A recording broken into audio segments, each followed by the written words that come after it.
Cuaderno 156 de Cristianisme y Justicia, hacia una visión cristiana de la propiedad, a cargo de Demetrio Velasco Criado. Demetrio Velasco es catedrático de Pensamiento Político en la Universidad de Deusto, miembro del Consejo de Dirección de Iglesia Viva y miembro de Justicia y Paz. Primer apartado. El fracaso en la deslegitimación del imaginario burgués. La hegemonía del individualismo posesivo pareció puesta en cuestión por la llegada del socialismo como proyecto igualitario.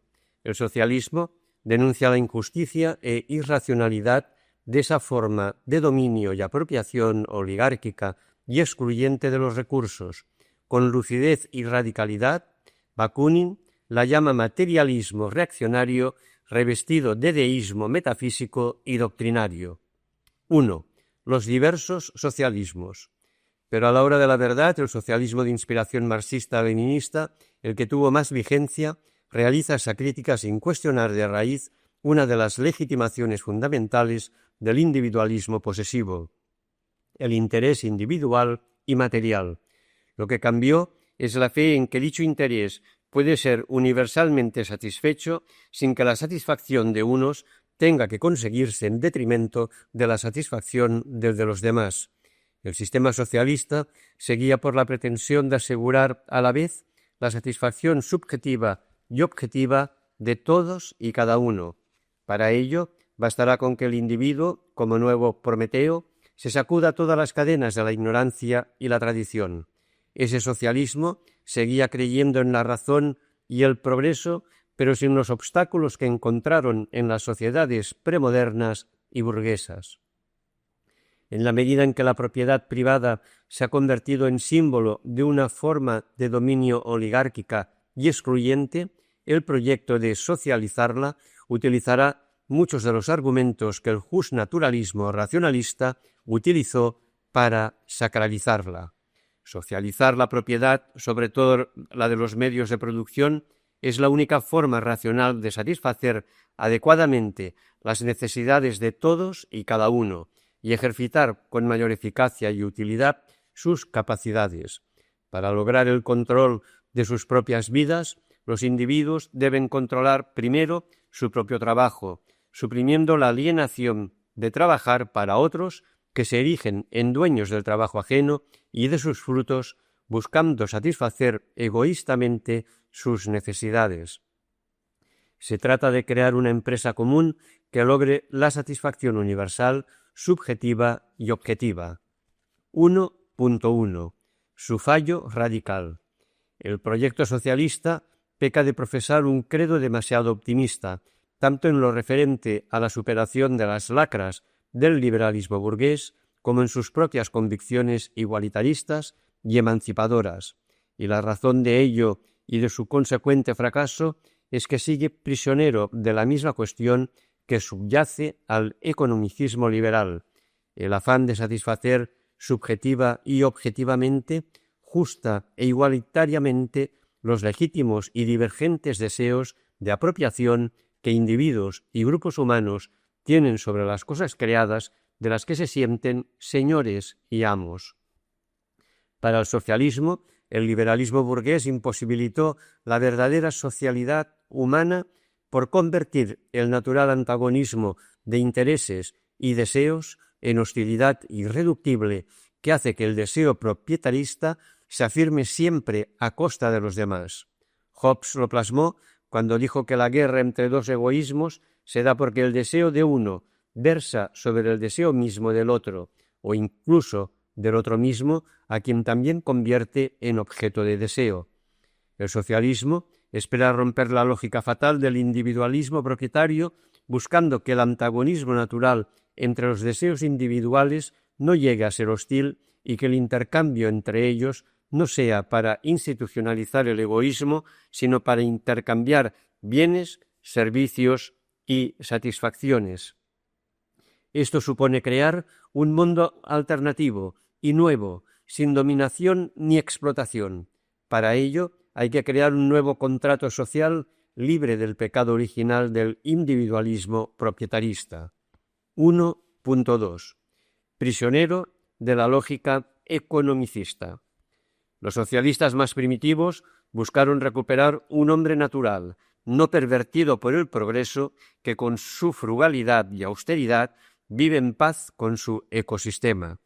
Pero esta posición fue meramente testimonial. El socialismo hegemónico, el industrialista, buscó satisfacer los deseos y necesidades humanas sin cuestionar su naturaleza, pero negando los caminos que impiden hacerlo de forma autónoma e igualitaria. Para eso, miran la propiedad privada y la división del trabajo como causas de la situación injusta e irracional que hay que cambiar. El núcleo de su proyecto es abolir la propiedad privada y la división del trabajo.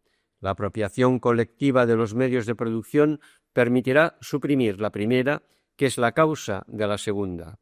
No es momento de analizar la ambivalencia y complejidad de dicho proyecto, pero sabemos que en la práctica el carácter tecnocrático y colectivista del proyecto se manifiesta en una apropiación pública de los bienes de todos que, como ocurre con las utopías totalitarias, acaba sacrificando en nombre de un abstracto altruismo universal los legítimos altruismos particulares que siguen necesitando formas propias de vivir la libertad y la dignidad.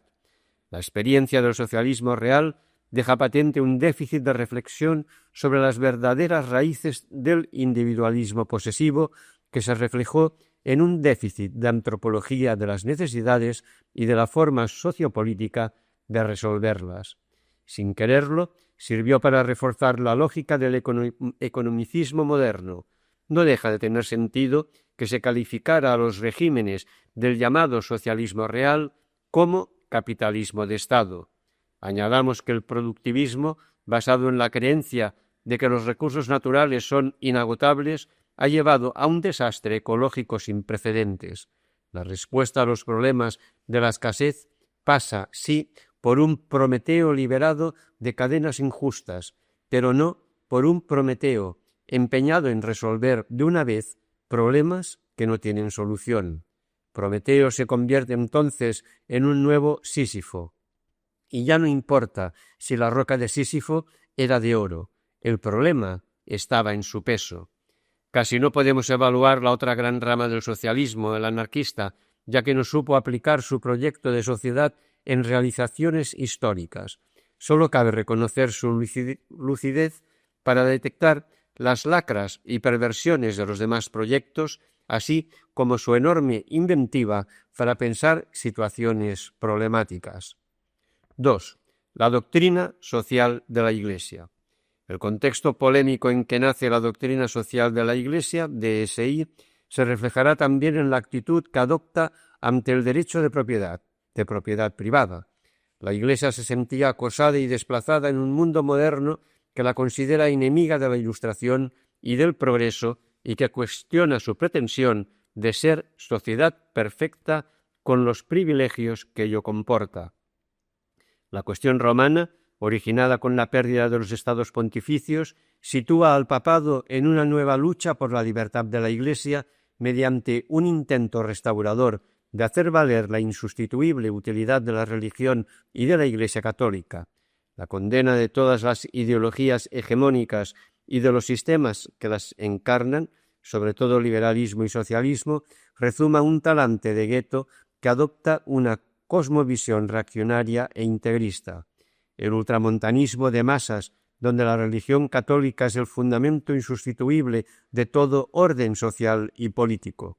Aunque luego, cuando se trate de salvar los derechos e intereses de la Iglesia, se relativizarán esas posiciones radicales y se seguirá la vía del posibilismo político. León XIII comparte con el socialismo el escándalo moral ante la situación del obrero bajo la lógica usurera del capitalismo y la convicción de que se debe a causas estructurales que tienen que ver con la teorización cínica de los mecanismos de la usura que provoca la situación de esclavitud moderna, como llama a la explotación obrera. Pero, lejos de sacar las conclusiones que saca el socialismo sobre las causas de la cuestión social y desconociendo los análisis del marxismo, León XIII se sumará a las lecturas tradicionalistas y reaccionarias hasta condenar el socialismo como la última y más perniciosa expresión de la Ilustración. Así, el inspirador del socialismo más aludido en su encíclica Rerum Novarum no es Marx, sino Rousseau. 2.1. Prisionero de Locke. Respecto a la propiedad, se alinea con las tesis conservadoras del liberalismo doctrinario. Sacralizando la propiedad privada, el Papa apela, como Locke, al justnaturalismo, que refleja la voluntad del Creador sobre el proyecto de dominio humano. Por un lado, afirma el destino universal de los bienes, pero acto seguido confunde este proyecto natural y divino con el derecho de propiedad privada burgués, incompatible con dicho proyecto. Es un ejemplo de ese posibilismo incoherente, pero necesario para salvar los derechos e intereses de la Iglesia en una situación nueva e irreversible.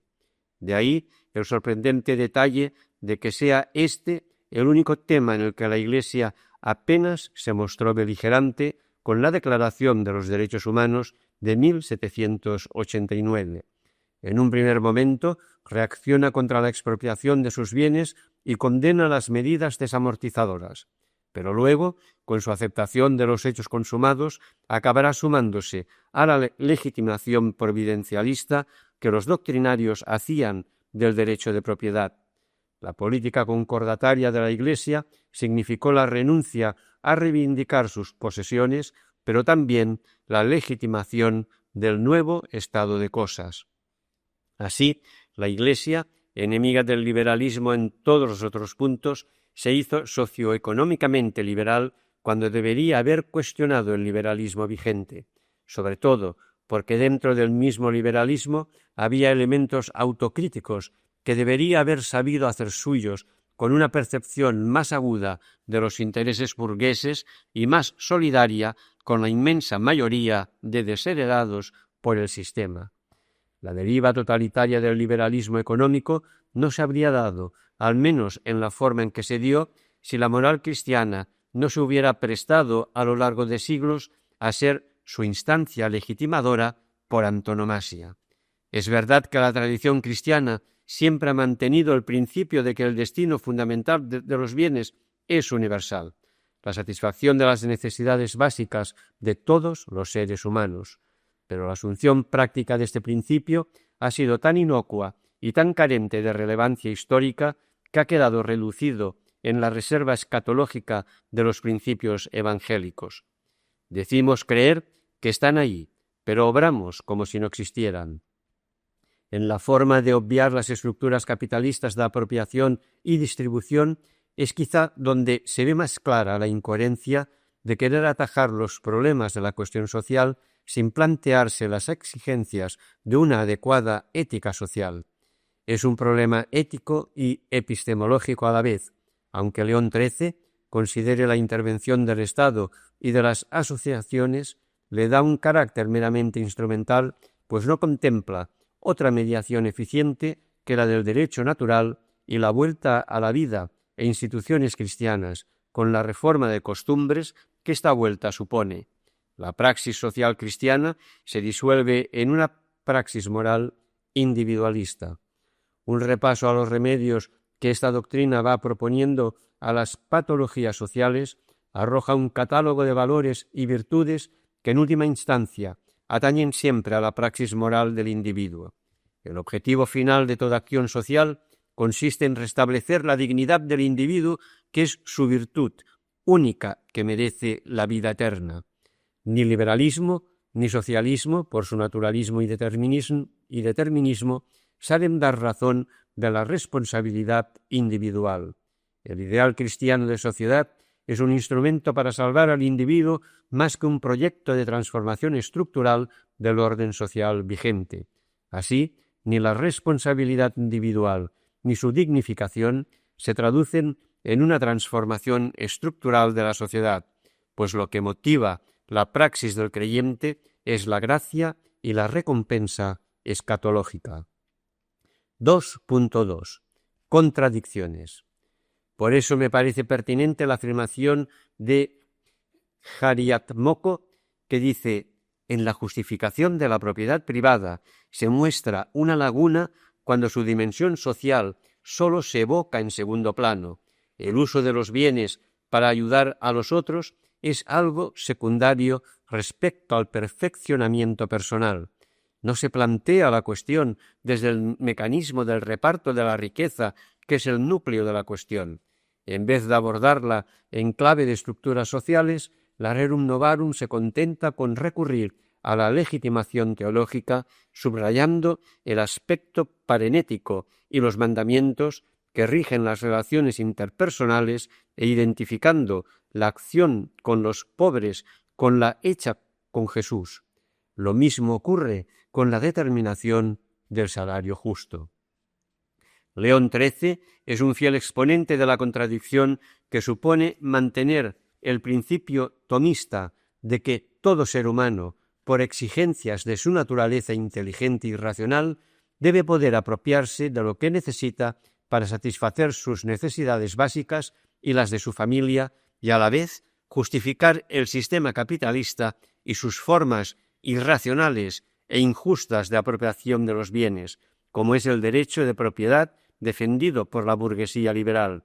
Su preocupación por la pérdida de la verdadera comunidad humana en la sociedad moderna, que le lleva a proponer la fórmula corporativista frente al individualismo liberal, debería haberle alejado del justnaturalismo individualista de Locke, pero más bien parece darse una asunción acrítica del discurso de Locke que le lleva a consagrar el derecho de propiedad privada, tal como se formula en el discurso del inglés, como un derecho natural sacralizado que, como ya vimos, es reflejo y causa a la vez del individualismo proprietarista.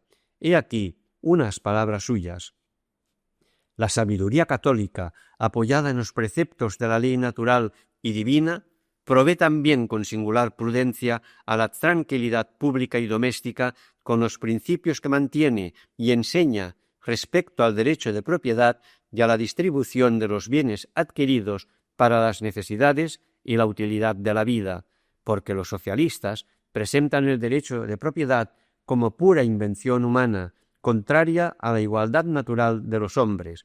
Proclaman además la comunidad de bienes y declaran que no puede tolerarse con paciencia la pobreza y que es lícito violar impunemente el derecho de propiedad de los ricos.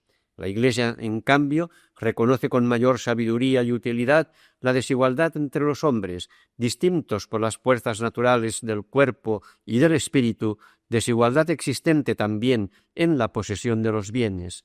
Manda, además, que el derecho de propiedad, nacido de la misma naturaleza, sea mantenido intacto e inviolado en manos de quien lo posee.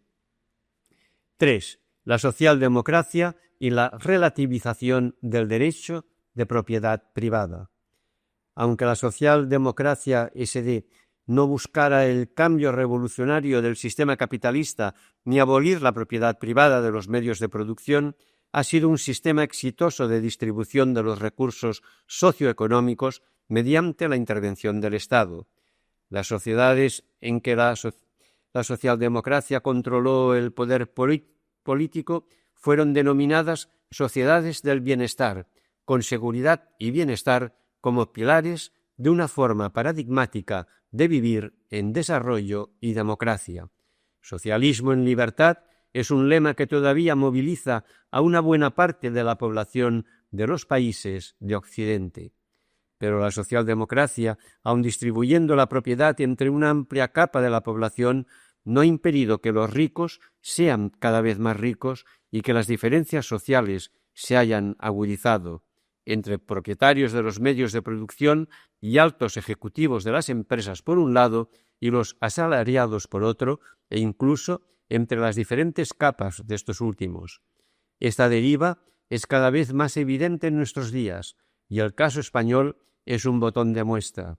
Sigue siendo válida la definición de la socialdemocracia como la mejor gestora que ha podido encontrar el capitalismo para defender sus intereses.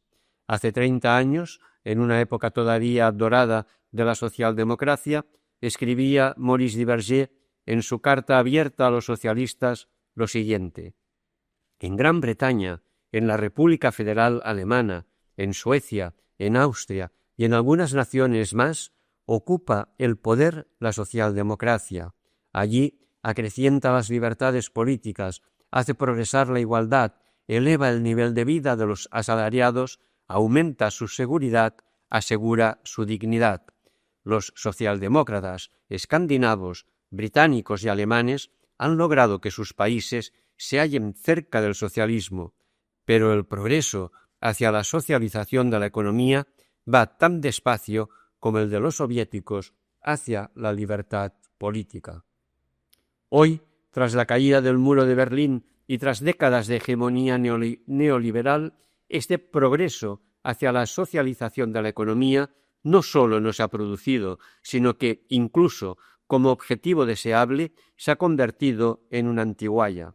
Así parecen haberlo percibido algunos de los gobiernos socialdemócratas de los países mencionados por Duverger. La llamada tercera vía, promovida en Gran Bretaña y secundada por algunos otros países con gobiernos socialdemócratas, ha sido, en mi opinión, uno de los ejemplos más claros de la regresión socialdemócrata en lo que respecta a la socialización de la economía. Además, no solo se ha mostrado su incapacidad para cuestionar de raíz los efectos progresivamente desigualitarios de la lex mercatoria, imposición del mercado, sino que ha acabado reforzando a ésta. Alguno de sus críticos la ha definido como una política sin adversarios, ya que su centrismo radical está exento de tener que dar razones de los profundos antagonismos sociales. Parece como si estos socialdemócratas de tercera vía no se sintieran incómodos con las tesis de un autor neoconservador como Pipes, quien frente a la voluntad socializadora de la socialdemocracia hace una defensa contundente de la propiedad privada y de la deriva propietarista del actual proceso de globalización. Me refiero a su libro Propiedad y Libertad, dos conceptos inseparables a lo largo de la historia, de 2002, que, como ocurre con otras obras promocionadas por el pensamiento hegemónico, se presenta como lo políticamente correcto. 3.1. Propiedad y democracia. Según Pipes, el siglo XX ha sido el más desfavorable de la historia a la institución de la propiedad privada, tanto por razones económicas como políticas. La razón son las políticas de bienestar que los gobiernos socialdemócratas han venido aplicando hasta nuestros días. Como resultado del intervencionismo estatal, la propiedad privada hoy en día no se parece en nada a lo que era hace algunos cientos de años y se aproxima cada vez más a la tenencia condicional. Según él, aunque los regímenes socialdemócratas proclamen en sus constituciones la inviolabilidad de la propiedad, acaban por violarla en nombre de un confuso e interesado concepto de bien común. Las políticas socialdemócratas se basan en la creencia de que la pobreza de tantos como carecen de propiedad no se debe ya a las debilidades humanas de las que son responsables los mismos pobres, como se pensó en los siglos XVII a XIX, sino que se debe a causas estructurales. Así, preocupaciones por la justicia social y la igualdad pesan más que las clásicas de la libertad y propiedad, y los problemas que plantea la propiedad se consideran problemas sociales de cuya solución es responsable el gobierno. Aunque no se compartan estas críticas, el problema no puede estar mejor planteado. Esa crítica a las políticas de bienestar se extiende a la democracia que las legitima. Los miembros menos afortunados de la sociedad buscan una mejora en sus vidas y los gobiernos se ven obligados a satisfacer sus deseos. Y al final, el resultado es el contrario del deseado. El bienestar social incita a la dependencia y la dependencia a la pobreza. Así escribe: todo el concepto de propiedad, tal como ha evolucionado en la segunda mitad del siglo XX, es incompatible con la libertad individual porque permite que diversos grupos con necesidades comunes se alíen y reclamen sus derechos a satisfacer estas carencias, a expensas de la sociedad en su conjunto, incrementando en el proceso el poder del Estado, que actúa en nombre de ellos. Esta realidad actualmente está enmascarada por la enorme riqueza generada por las economías que operan a escala mundial en tiempos de paz. Sin embargo, podría volverse dolorosamente visible si la situación económica se deteriora drásticamente y los controles establecidos por el Estado en tiempos de prosperidad le permitieran restaurar la estabilidad social a costa de la libertad. Y es que para Paix el derecho de propiedad no puede ser cuestionado, pues es el único garante del verdadero progreso social y de la libertad.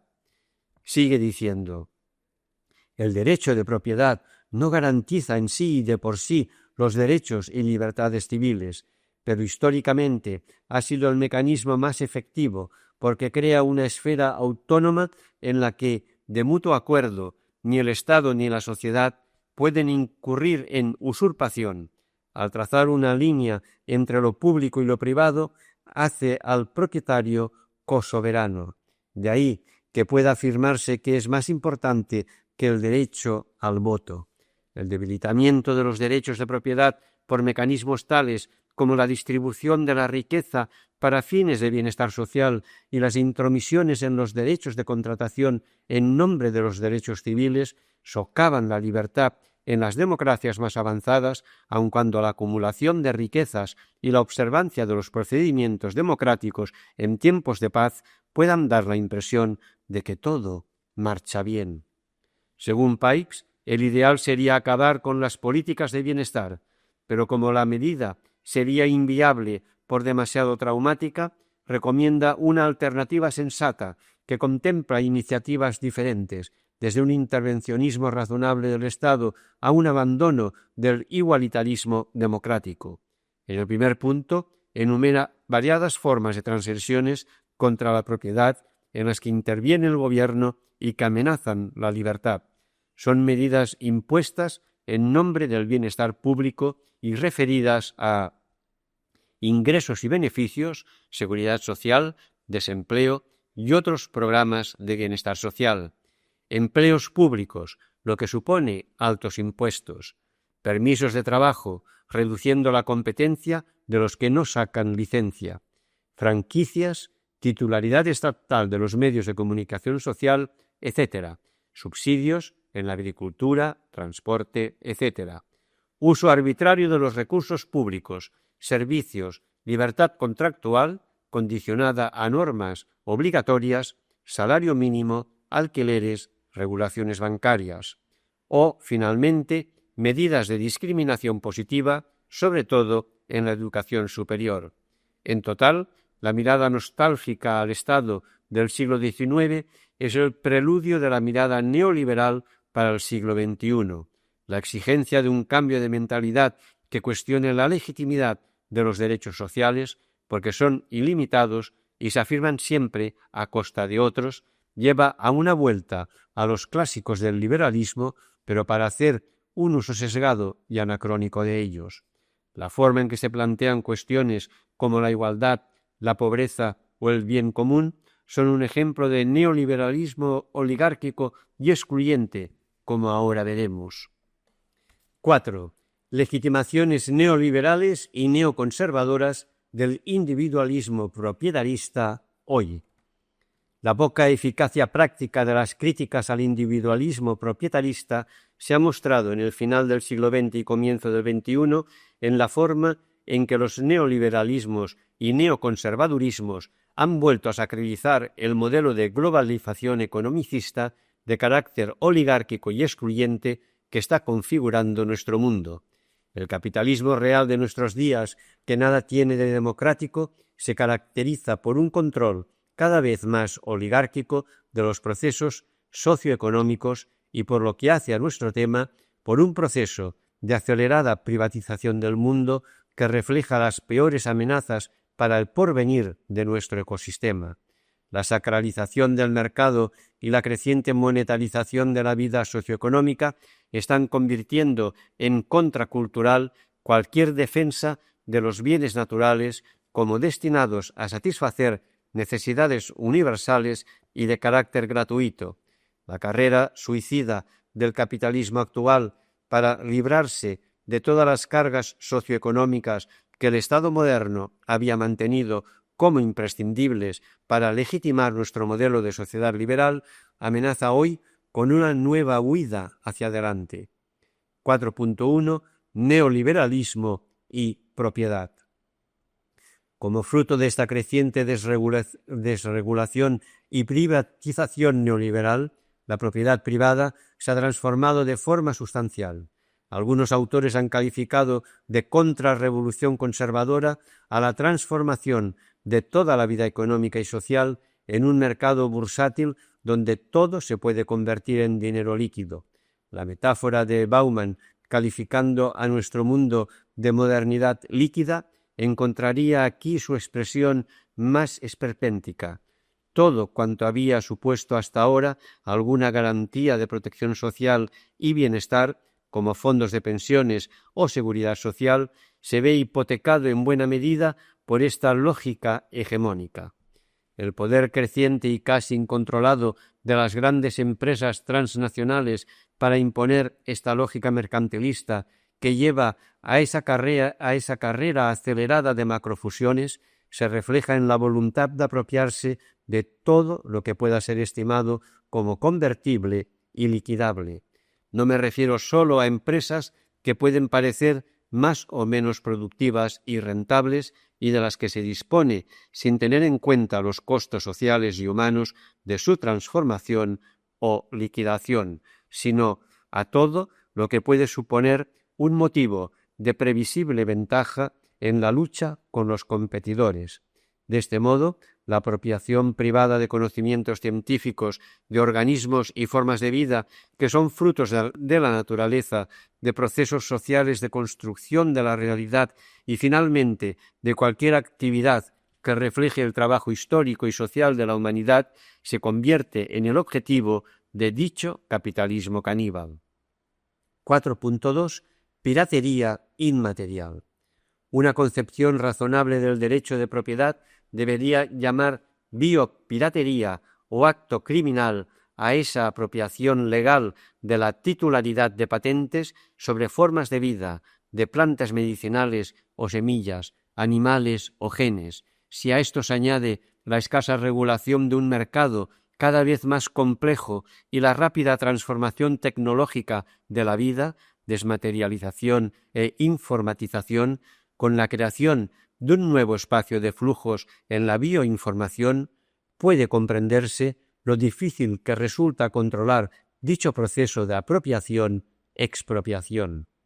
Las grandes empresas agroquímicas o farmacéuticas, por ejemplo, argumentan que solamente permitiendo esta forma de apropiación de los recursos naturales se puede garantizar la innovación y el bienestar. Ello es una expresión de la falacia del discurso neoliberal. La no supervivencia de los más pobres suele ser el costo del enriquecimiento de los más ricos. Estos no creen que sea responsabilidad suya si los enfermos de SIDA o de otras enfermedades que necesitan de una medicación costosa colaboran a enriquecerles pagando los precios desorbitados que ellos imponen a sus productos patentados en exclusiva. Se han apropiado de algo que es de todos y lo han convertido en un instrumento de dominación y exclusión. Y otra vez, lo más grave de este proceso de privatización del mundo está en el discurso legitimador del mismo. Organizaciones internacionales como la Organización Mundial del Comercio se dedican sistemáticamente a legalizar y legitimar dichas prácticas en nombre de una libertad de mercado que no solo no lo es, sino que genera una privatización de bienes naturales y de servicios públicos desconocida hasta hoy y con letales consecuencias para gran parte de la humanidad y del planeta Tierra que nos cobija. Tras este discurso legitimador se mantiene aquel axioma de la tradición liberal de que la privatización que se origina en el mercado es una cuestión privada que no tiene que ver con la política ni con la responsabilidad de los Estados. Las grandes empresas multinacionales pertenecen al mundo privado y la ley por la que se rigen, la lex mercatoria, no tiene carácter político y debe ser respetada por los poderes públicos. Hay que cuestionar radicalmente dicho axioma, pues es una obviedad que las decisiones que toman las grandes empresas transnacionales no solo tienen trascendencia política, sino que en gran número de casos determinan la agenda y el quehacer político de gobiernos y de agencias políticas internacionales, aunque con demasiada frecuencia éstas cuenten con el apoyo de aquellas para lograr sus objetivos. La actual privatización del mundo es un reto a la concepción convencional de la soberanía de los Estados que posibilitó poner ciertos límites legales al ejercicio del derecho de propiedad privada. El derecho de propiedad privada fue durante mucho tiempo un instrumento de dominio de los hombres sobre las mujeres, ya que la carencia de propiedad se traducía en falta de autonomía y de capacidad para ser sujeto político. Del mismo modo, la actual lex mercatoria, por la que se rigen los grandes expropiadores del mundo, es un instrumento de dominación y de exclusión social y política. El discurso antipatriarcalista ha acabado deslegitimando un propietarismo construido por y para varones propietarios, que incapacitaba a las mujeres para apropiarse de los recursos y para ejercer la responsabilidad social y política vinculada a la propiedad. Pues, del mismo modo, hay que deslegitimar también una forma de apropiación del mundo que incapacita a sociedades y estados para ejercer sus legítimas funciones como estados de derecho. Así como ha sido imprescindible una transformación jurídica de la institución familiar para salir del modelo patriarcalista y avanzar a un modelo de sociedad más democrático, solamente una derogación de dicha lex mercatoria posibilitará unas nuevas relaciones sociales en las que la distribución de los recursos y el reconocimiento que de ellos se deriva sean el objetivo político de toda sociedad democrática. Mientras la lex mercatoria no esté sometida al Estado de Derecho democrático, carecerá de legitimidad y la propiedad que de su ejercicio se derive será igualmente ilícita. Segundo apartado. ¿Dominad la tierra? Hemos centrado ese trabajo en analizar esa legitimación del dominio al que una interpretación religiosa primero y secular después ha convertido en argumento para sustentar un derecho de propiedad privada sin límites legales ni morales.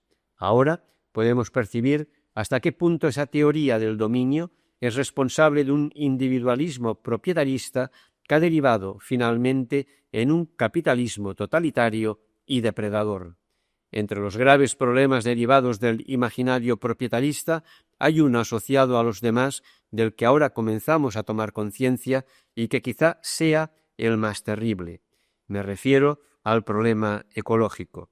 La teología del dominio, en una de sus interpretaciones más comunes para el discurso liberal, ha sido también culpable de legitimar un uso irresponsable y depredador del medio ambiente. Son tantos los indicadores que han hecho saltar la alarma de emergencia que sería absurdo y suicida cerrar los ojos ante dicho problema. El agotamiento de las reservas naturales como el agua, la contaminación y desertización del planeta, el cambio climático y el efecto invernadero, el exterminio de las especies, son estigmas a los que conduce una forma determinada de dominio humano sobre las cosas creadas, especialmente bajo el paradigma del individualismo propietarista. Otra vez se ve aquí cómo ese dominio contra todo y contra todos que define a este paradigma ha sido la empresa de un Prometeo desencadenado que, confiando en su control del tiempo y del espacio, gracias a la técnica y a la propiedad, se ve convertido hoy en Sísifo, condenado a construir un mundo viciado por la lógica del riesgo y de la autodestrucción. La obsesión por asegurarse los recursos escasos y el dominio de las zonas geoestratégicas, valiéndose de las armas más punteras y provocando continuas guerras, ha acabado siendo una amenaza letal tanto para el ecosistema natural como para la ecología social, y un mundo donde una minoría exigua de la población es propietaria de casi todos los recursos disponibles para la inmensa mayoría, es la expresión de una violencia e injusticia tales que obligan a hablar de dialéctica criminal y ecocida, como hacía Juan Pablo II. Lo grave de esta situación es que el sistema propietarista no solo no quiere oír hablar de asumir responsabilidades y hacerse cargo de los costos, sino que en algunos casos pretende incluso legitimarse en nombre de una ideología de carácter moral y religioso, caso del neoconservadurismo norteamericano. En efecto, los ricos desplazan el problema de la pobreza a los mismos pobres, externalizando los costos de su acumulación de riqueza, como dicen los expertos. Otras veces se utiliza la fórmula de pagarles para que se hagan cargo de residuos que ellos no han generado. Comprar tiempo y espacio para cumplir así hipócritamente con las moratorias obligadas del proceso productivo es una nueva forma de explotación de quienes creen que se puede comprar todo y se proponen ser propietarios de todo lo que esté a su alcance. En conclusión, apropiarse de todo lo que se puede es una forma de fascismo ecológico y social que desgraciadamente está siendo cada vez más un rasgo de nuestro mundo globalizado. Tercer apartado. ¿Qué hacer? Si de verdad queremos construir un mundo menos injusto, indecente e irracional, debemos comenzar cuestionando la forma en la que la teología del dominio ha legitimado una forma de apropiación prácticamente ilimitada de las cosas creadas, y habrá que cuestionar una determinada teología de la creación, responsable tanto del problema ecológico como de la deriva propietarista. 1. Deslegitimar el imaginario hegemónico. Esa teología ha confundido durante mucho tiempo la hominización de la naturaleza con una explotación irresponsable y con destrucción progresiva de la misma, y a la vez ha servido como ideología de la dominación de unos seres o grupos humanos sobre otros.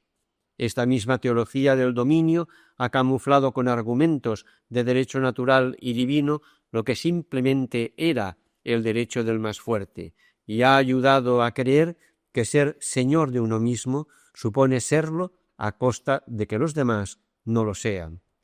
Hoy sabemos que sólo el reconocimiento de los otros y la compasión con su realidad pueden originar relaciones humanizadoras para todos.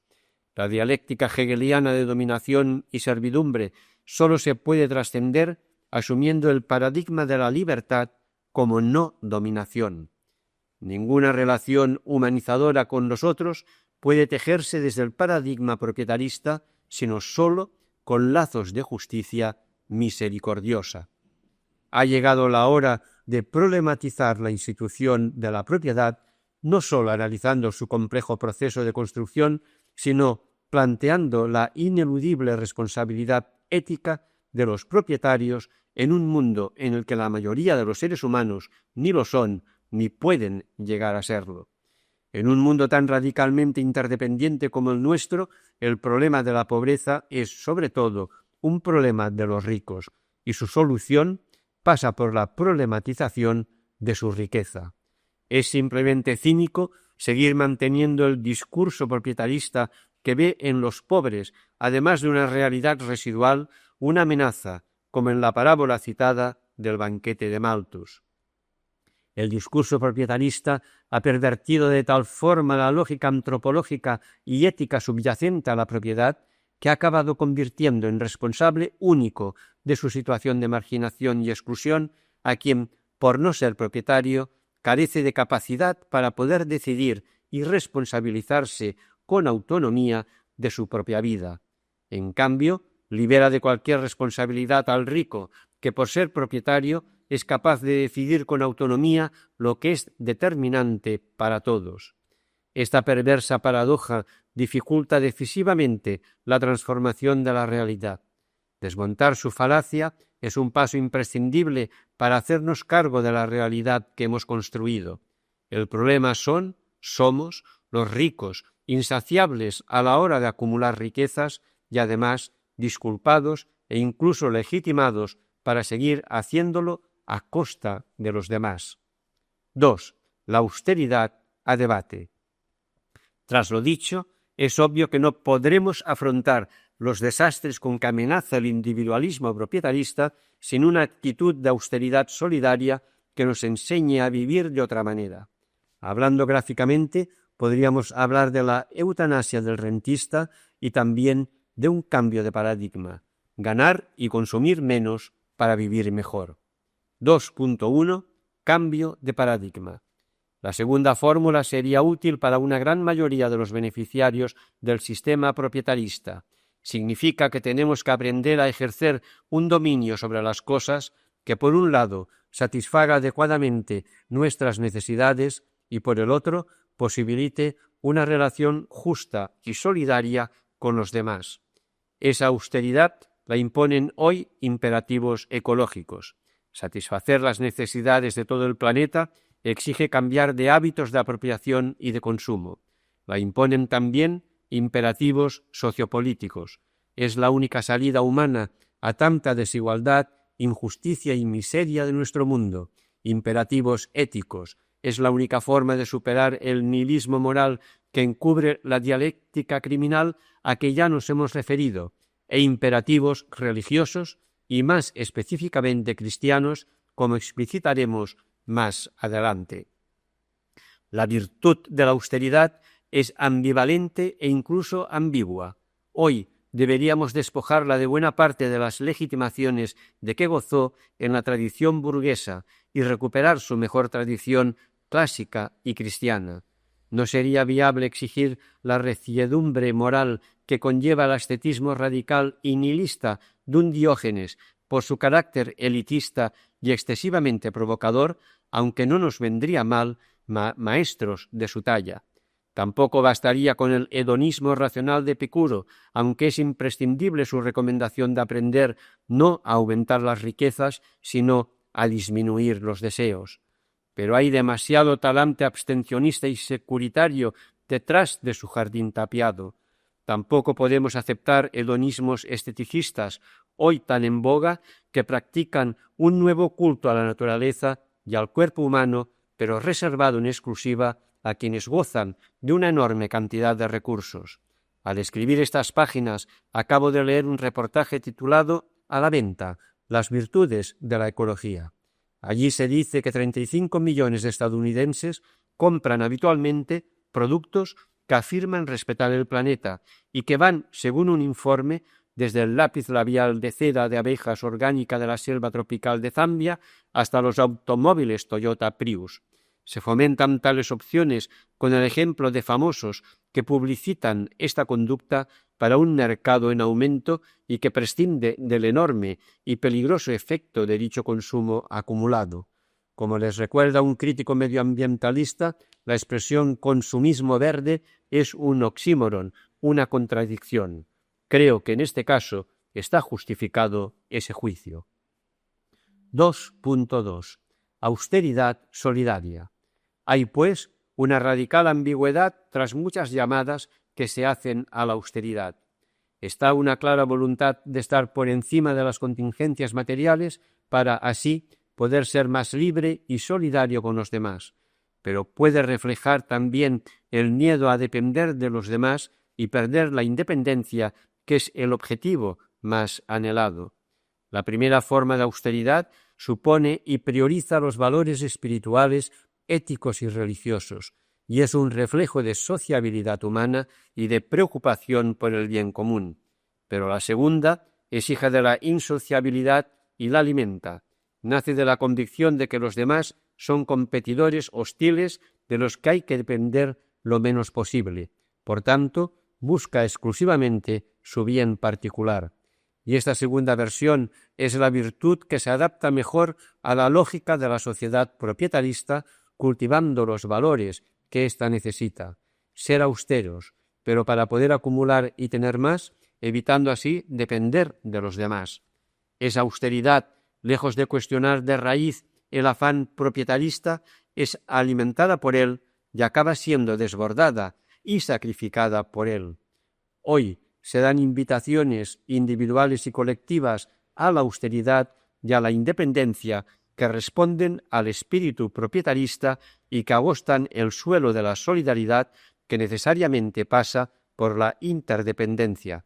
Particularismos de diverso tipo, religiosos, políticos y corporativistas en general, acaban siendo expresiones del propietarismo insolidario y excluyente. Pretenden conseguir el dominio y la propiedad, pero siempre a costa de otros. Creo que si fuéramos más honrados a la hora de analizar muchas demandas sociales y políticas que invocan principios o valores éticos y religiosos, descubriríamos que lo que de verdad buscan es conseguir mayores cotas de poder y de propiedad, casi siempre a costa de los demás. Por ejemplo, los nacionalismos etnoculturales y cierta jerarquía católica suelen ser proclives a convertir solidaridades humanas y religiosas encomiables en indeseables solidaridades excluyentes. Por eso, tener menos para vivir mejor sigue siendo un programa ético que todavía no está al alcance de los fieles al paradigma propietarista, que somos los destinatarios que más lo necesitan. 3. El pensamiento social cristiano y las alternativas al individualismo propietarista. El Concilio Vaticano II fue el umbral para una nueva autocomprensión de la Iglesia y de sus relaciones con el mundo moderno. Eso se reflejará también en la forma más coherente y abierta de tratar el problema de la propiedad privada. La cuestión de la propiedad se va a ver enriquecida por la nueva perspectiva que adopta la doctrina social de la Iglesia, DSI, y su preocupación por la cuestión social entendida ahora como la cuestión mundial o global. A partir de aquí, el genuino principio cristiano del destino universal de los bienes ya no queda hipotecado, al menos en su formulación doctrinal, por particularismos elitistas y excluyentes, como los del liberalismo doctrinario que inspiraron el modelo hegemónico del individualismo propietarista. 3.1. Otros criterios. Los textos conciliares, Gaudium et Spes, GS, número 64-69, y algunas encíclicas sociales de las últimas décadas, como Populorum Progressio o Sollicitudo Rei Socialis, son prueba clara de lo que decimos.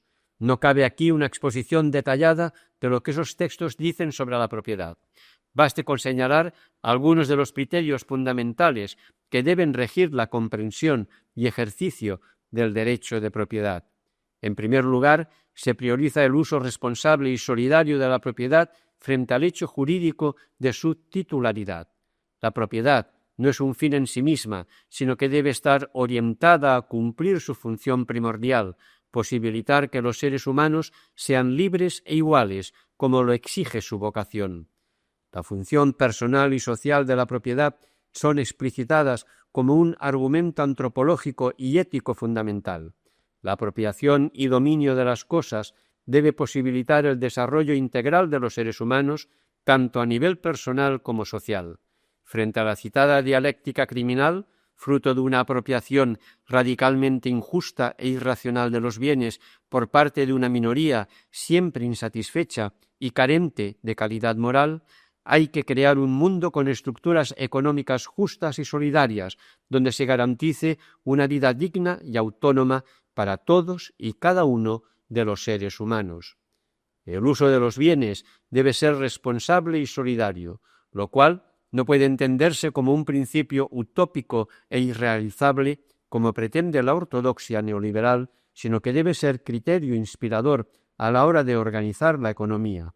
Un sistema fiscal progresivo o medidas garantistas de expropiación deben ser la forma de distribuir equitativamente los recursos. De ahí la importancia de un sistema jurídico-político que posibilite esta socialización de la propiedad. En sociedades libres e igualitarias, la propiedad debe ser universalizada, por ser la única forma de garantizar el ejercicio razonable de los demás derechos humanos, posibilitando la autonomía de cada ser humano para participar responsablemente en la construcción de un mundo libre y justo. Garantizar el derecho a un trabajo digno y a una corresponsabilización en la gestión de las empresas productivas debe ser una prioridad socioeconómica. La democracia económica y la gestión responsable del ecosistema y de las nuevas formas de dominio que el ser humano ejerce sobre las cosas y sobre sí mismo, su cultura, deben garantizarse con el concurso y participación de todos. El consumo debe ser asimismo responsable y fruto de una decisión libre y solidaria a la vez. 3.2. Algunas consecuencias. De estos criterios brotan conclusiones prácticas que pueden ir transformando la realidad de la propiedad. En la DSI aparecen un buen número de iniciativas en este sentido. Y Calvet, en su texto Changer le capitalisme, se ha fijado en algunas de las más relevantes. A. Hay que comenzar cuestionando las propiedades que son ilegítimas porque no reúnen los requisitos mínimos de legitimidad. Ser un factor de personalización, cumplir con la responsabilidad social y posibilitar el ejercicio de la libertad política y de otras actividades humanizadoras. Así se condena el hecho de los latifundios por ser propiedades básicas infrautilizadas y mal utilizadas. D. En segundo lugar, si el objetivo legítimo de todo ser humano es poder apropiarse de lo que necesita para vivir dignamente, hay que posibilitar que todos seamos propietarios, pero sobre todo que lo seamos de otra manera. Para ello, hay que arbitrar una política pública de la propiedad que logre socializarla razonablemente y que impida que el capital esté cada vez más concentrado en un número menor de propietarios, individuales o colectivos.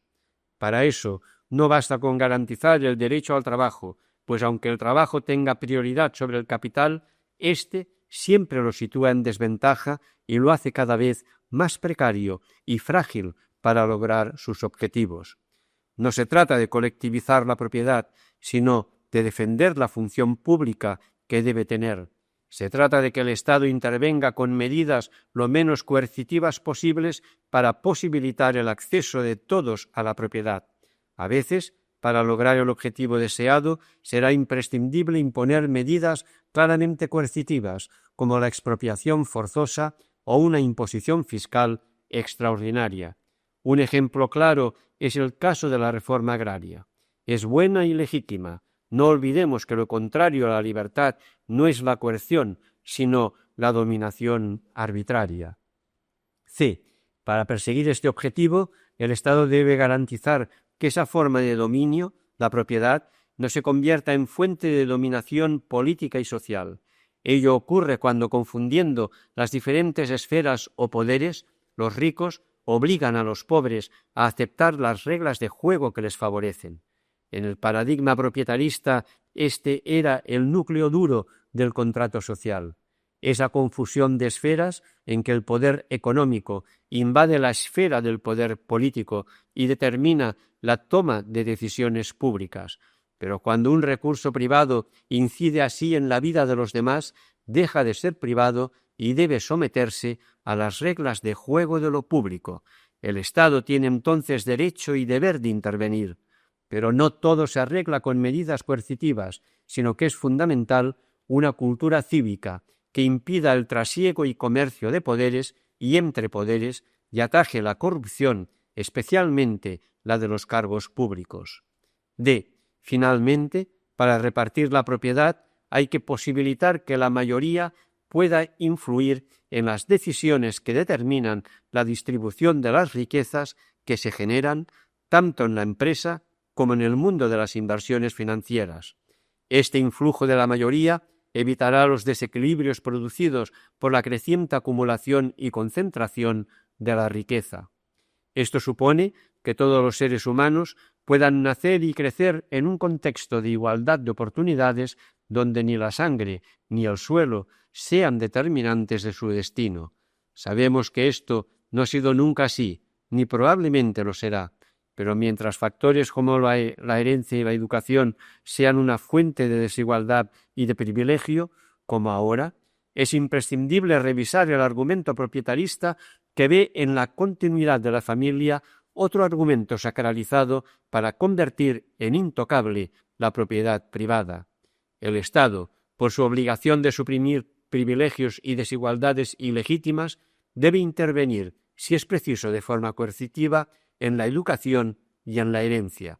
Apelar, como suele hacerse, al derecho inalienable de la familia en asuntos de educación y de propiedad, solo encubre, bajo la figura del altruismo particular, Hegel, una forma rechazable de solidaridad excluyente y nociva para la sociedad en general. No se trata de abolir la herencia, como planteaban los sistemas colectivistas, sino de arbitrar fórmulas que conviertan en proyecto razonable el magnífico eslogan de que cada uno debe ser hijo de sus propias obras. Una familia sana y viable es fundamental para la salud social, pero la herencia que le da continuidad no debe amenazar la viabilidad de una sociedad menos desigual y por ello más humana. Las leyes que garantizan el derecho de sucesión no deben perpetuar los privilegios y desigualdades sociales. Por ello, deben garantizar la distribución razonable de una parte significativa de la herencia entre otros beneficiarios que en una sociedad más igualitaria no serán los herederos legales, pero sí los herederos legítimos. Son muchas las políticas sociales de carácter distributivo que el Estado puede y debe poner en práctica. Salarios sociales, seguros, pensiones, cargas o exenciones fiscales, servicios sociales, pero ninguna será eficaz en la distribución de la propiedad si no se traducen, como ya dijimos, en la capacitación de los ciudadanos y ciudadanas para ejercer responsablemente los procesos de decisión que determinan dichas políticas sociales. 3.3. Repartir la propiedad. El acceso a la propiedad puede darse, pues, de muchas formas. No cabe tratarlas todas ahora, pero hay algunas formas de propiedad asociada y accionariado empresarial que merecen ser tenidas en cuenta, sobre todo si van vinculadas a un ejercicio responsable de la gestión empresarial.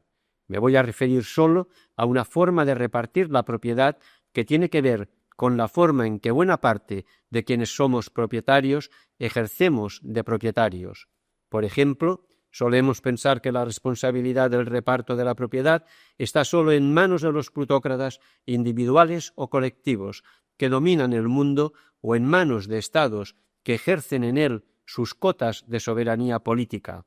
No caemos en la cuenta de la responsabilidad que compartimos nosotros al respecto, pues una gran parte somos propietarios de cuentas bancarias, de acciones o fondos de inversión y de recursos que administran bancos y empresas que dicen estar a nuestro servicio.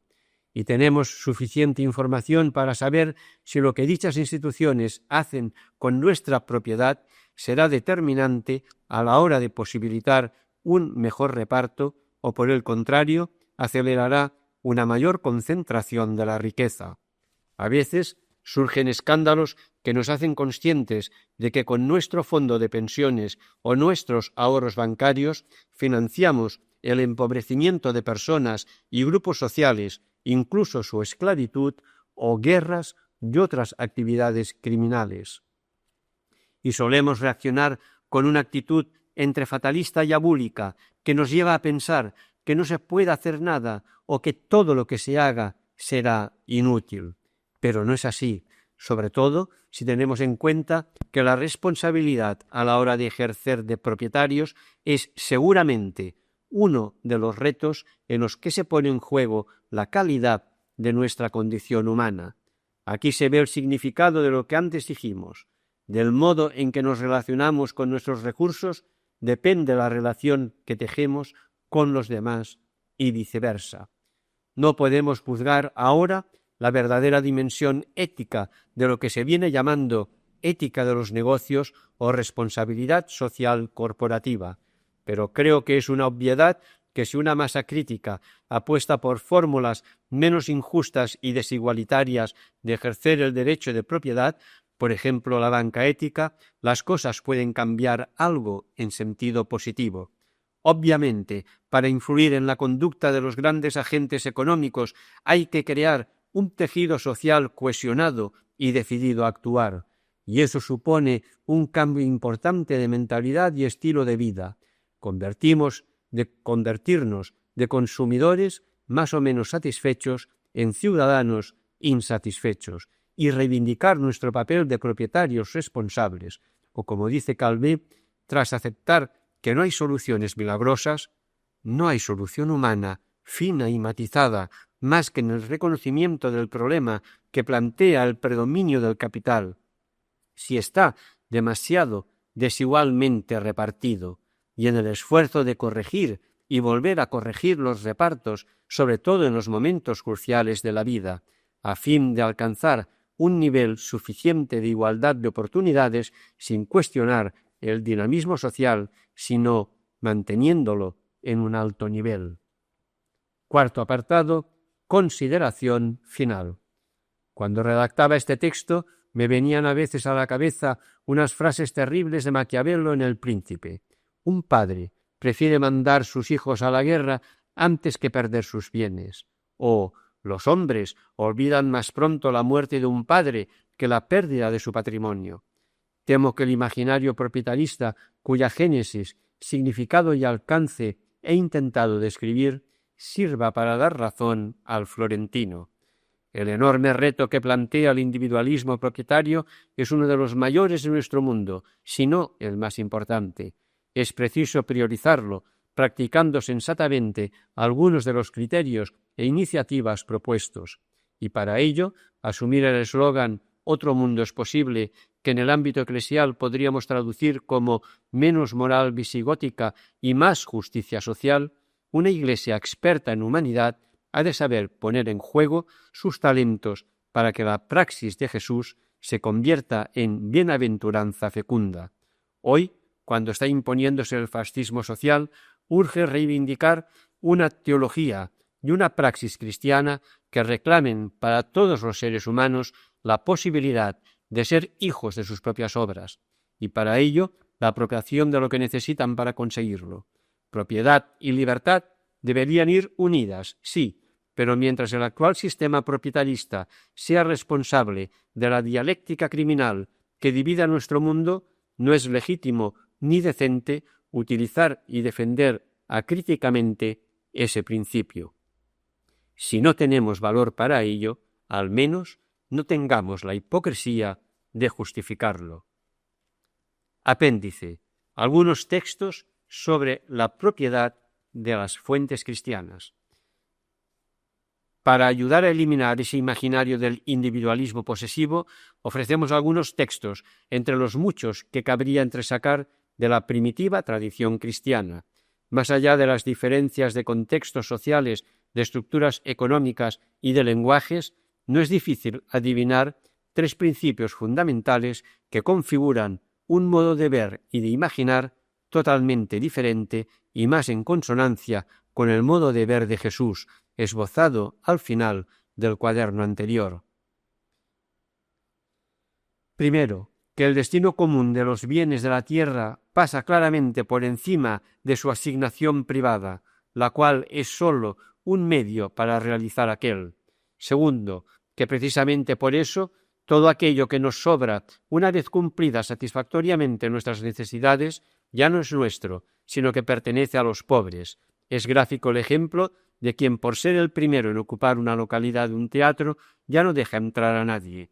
Al dar lo que nos sobra, no hacemos más que restituir, no cumplimos un acto de caridad, sino una obligación de justicia.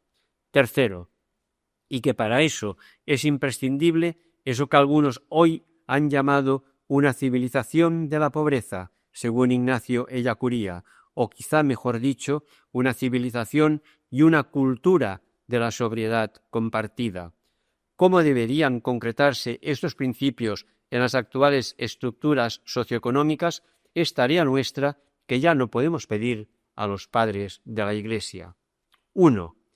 Preguntas que a quién ofendes reteniendo lo tuyo. Pero dime, ¿qué cosas son tuyas? ¿Las tomaste de alguna parte o viniste con ellas a la vida? Es como si alguno, por ocupar primero un asiento en el teatro, echara luego fuera a los que entran allí, convirtiendo en propio lo que allí está para uso común. Pues así son los ricos, por haberse apoderado primero de lo que es común, se lo apropian luego con ese título de ocupación primera. pero si cada cual tomara lo que cubre su necesidad y dejara lo superfluo para los demás, nadie sería rico, pero nadie sería pobre tampoco.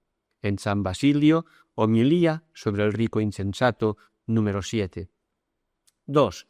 Ya que estamos dotados de razón, no nos mostremos más feroces que las bestias.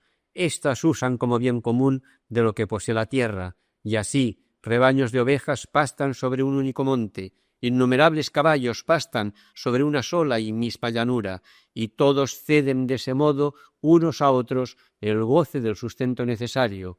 Nosotros, en cambio, escondemos en nuestro regazo lo que es de todos y poseemos solos lo que es de muchos. San Basilio, homilía en tiempos de hambre 8. 3. Cuando las cosas son comunes, no hay luchas, sino que todo es paz. Pero además, alguien trata de apropiarse algo, entra en juego enseguida la rivalidad, como si la naturaleza misma protestara, porque, habiéndonos juntado Dios de todas partes, nosotros nos empeñamos en dividirnos y separarnos por la propiedad y por esas frías palabras de tuyo y mío. Entonces nacen los disgustos y las luchas, pero donde no se da eso, tampoco hay luchas ni guerras. San Juan Crisóstomo, homilía 12ª sobre la primera carta, Timoteo 4.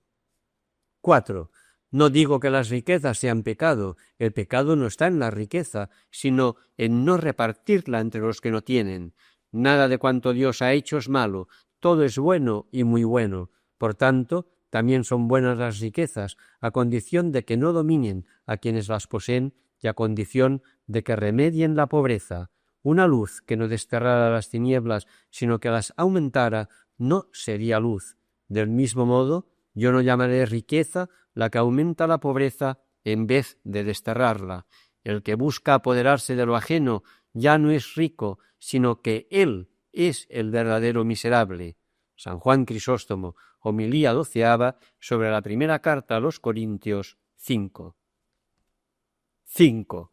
Nuestras adquisiciones se vuelven más propiamente nuestras cuando no las poseemos solo para nosotros, sino que en todo momento las ponemos a disposición de los pobres. San Juan Crisóstomo, homilía primera sobre el Génesis 4. 6. No digáis, gasto de lo mío y disfruto de lo mío.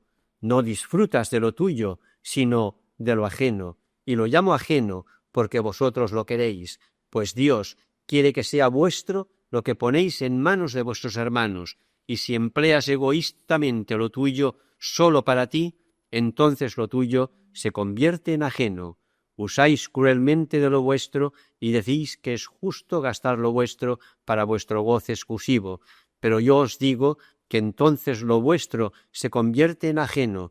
En el cuerpo una función o servicio es a la vez de todo el cuerpo y de cada miembro, pero cuando se limita a un solo miembro pierde su utilidad. Lo mismo ocurre con las riquezas. San Juan Crisóstomo, homilía 10ª sobre la primera carta a los Corintios 3. 7. Después que se introdujo en la vida la envidia y las contiendas y la astuta tiranía de Satán, fue atrayendo más hombres así con el señuelo del placer y levantó a los más audaces contra los más débiles, sucedió que lo que era del mismo linaje se rompió y dividió en variedad de nombres. La avaricia cortó entonces lo que había de noble en la naturaleza, tomando de antemano a la ley como auxiliar del poderoso. Pero tú, mira la igualdad primitiva y no esa diferenciación posterior. Mira la ley del Creador, no la del poderoso. San Gregorio Nacianceno, Discurso sobre el amor a los pobres, 26. 8. El uso de todas las cosas que hay en este mundo debería ser común para todos los hombres, pero a causa de nuestra iniquidad, uno dice que esto es suyo y otro que aquello, y así nacieron las divisiones entre los mortales.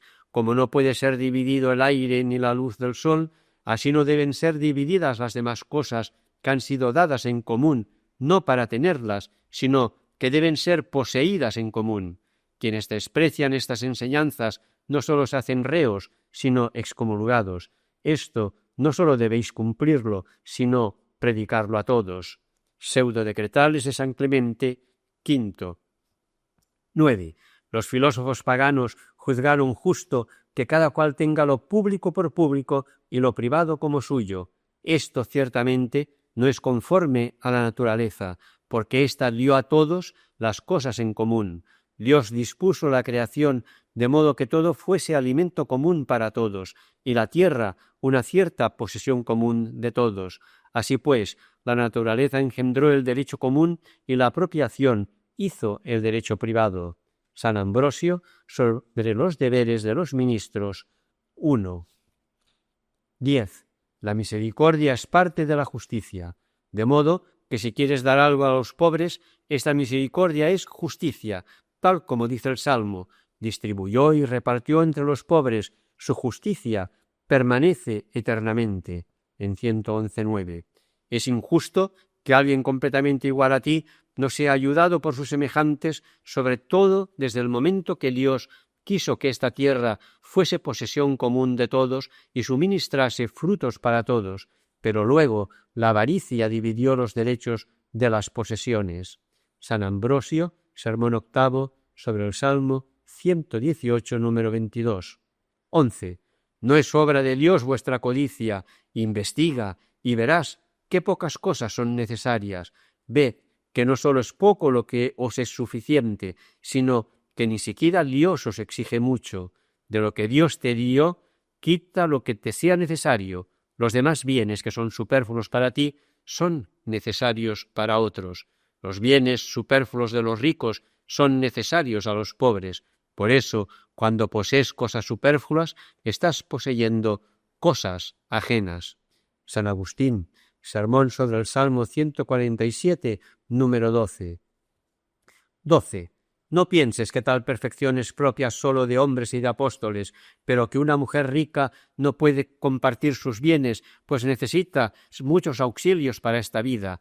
Mira lo que dice San Pablo: no se trata de que haya escasez para vosotros y desahogo para otros, sino de que con equidad vuestra abundancia material alivie la escasez de otros, para que también su abundancia alivie vuestra penuria. El Evangelio dice que si uno tiene 2 túnicas, que de una, pero si uno estuviera en las nieves de los Alpes, donde ni con 3 túnicas se soporta el frío y hasta se necesitan pieles de animales, ese tal no estaría obligado a vestir a los demás. La palabra túnica expresa todo lo necesario a nuestro cuerpo para remediar la debilidad del cuerpo humano, que nace desnudo y sin defensas naturales contra el frío. También dice el apóstol: teniendo con qué comer y con qué cubrirnos, no deseamos más. Reconoce que si tienes más de lo que necesitas para vestir y alimentarte, se lo debes a los otros. Distribúyelo entre ellos. San Jerónimo, carta 120 a Evidilla. 13. Por lo que hace a la producción de la riqueza, la propiedad es lícita por estas 3 razones. A. Porque así todo el mundo es más solícito de procurarse lo que necesita. B. Porque las cosas funcionan mejor si a cada cual le corresponde el cuidado de una cosa, mientras que si todos han de producirlo todo indistintamente, se arma un lío. Y C. Porque es más fácil vivir en paz allí donde cada cual puede estar contento con lo suyo. Pero por lo que toca al uso de las cosas, el hombre no debe tenerlas como propias, sino como comunes, de tal manera que las comparta con los otros si éstos las necesitan. Lo que es de derecho positivo nunca puede derogar lo que es de derecho natural, pero, según el derecho natural, las cosas inferiores al hombre están destinadas a satisfacer las necesidades de los hombres. Por tanto, lo que procede del derecho humano, como es la distribución y apropiación de las cosas, no puede impedir que esas cosas remedien las necesidades de los hombres. Por tanto, por derecho natural, todo lo que uno tiene de más lo debe a los pobres para su sustento. Claro que, si muchos padecen necesidad, no puede ayudárseles a todos con la misma cosa. Por eso se deja a cada cual el reparto de sus propias cosas, pero de modo que ayude a los que padecen necesidad. Pero cuando la necesidad de alguien es tan grave y urgente que resulta evidente que debe ser remediada con lo primero que esté a mano, entonces Cualquiera puede remediar su necesidad con bienes de los demás, tanto si se los quita de modo público como secreto, y esta acción no revestirá carácter de robo ni de hurto. Santo Tomás de Aquino, Summa Theologica, segunde. Hasta aquí el cuaderno 156 de Cristianisme y Justicia.